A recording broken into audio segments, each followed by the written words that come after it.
Goeienaand en welkom by Boekevat. Jeugmaand staan einde se kant toe.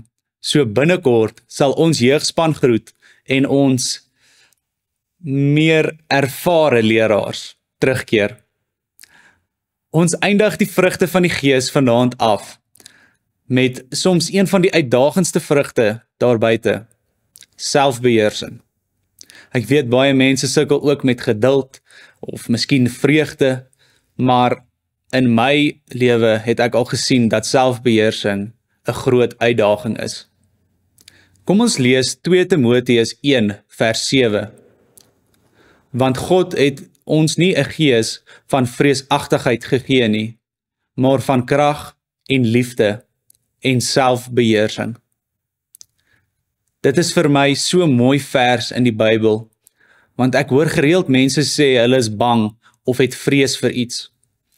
Maar soos ons nou net gelees het, is vrees nie van die Here af nie.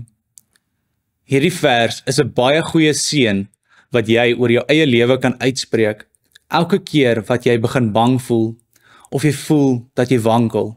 Onthou dat jy 'n gees van krag, liefde en selfbeheersing het, en verseker nie een van vrees nie.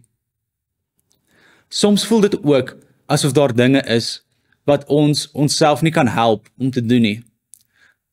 Dinge wat nie noodwendig van God afkom nie. Want ons sê die versoeking voel te erg vir ons, maar in werklikheid is dit nie waar nie.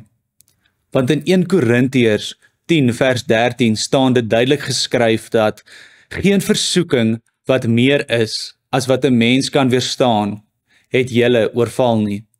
God is getrou. Hy sal nie toelaat dat julle bo julle kragte versoek word nie. As die versoeking kom, sal hy ook die uitkoms gee, sodat julle dit kan weerstaan. So, as jy ooit weer voel, die versoeking raak te erg vir jou, onthou, jy is sterker as die versoeking, en dat God, die Allermagtige, aan jou kant is, en niks of niemand kan hom oorwin nie. Hy sal jou deur trials and tribulations sit, soos die Engelsman sal sê. Maar as jy aan hom vasklou, selfs in daai tye, sal niks die beter van jou kan kry nie. Jou verhouding met hom net sterker en sterker groei, elke dag. Jy is sterker as enige versoeking wat na jou kant toe gegooi word, want die Here is met jou. Kom ons bid saam. Dankie Here dat ons vanaand hier by mekaar kan kom en kan praat oor selfbeheersing. Here, en alhoewel ek weet baie van ons sukkel met selfbeheersing, help ons asseblief dat dit een van ons prominentste vrugte van die Gees sal wees, Here. Dat U werklik in elkeen se lewe selfbeheersing gegrond sal maak, Here.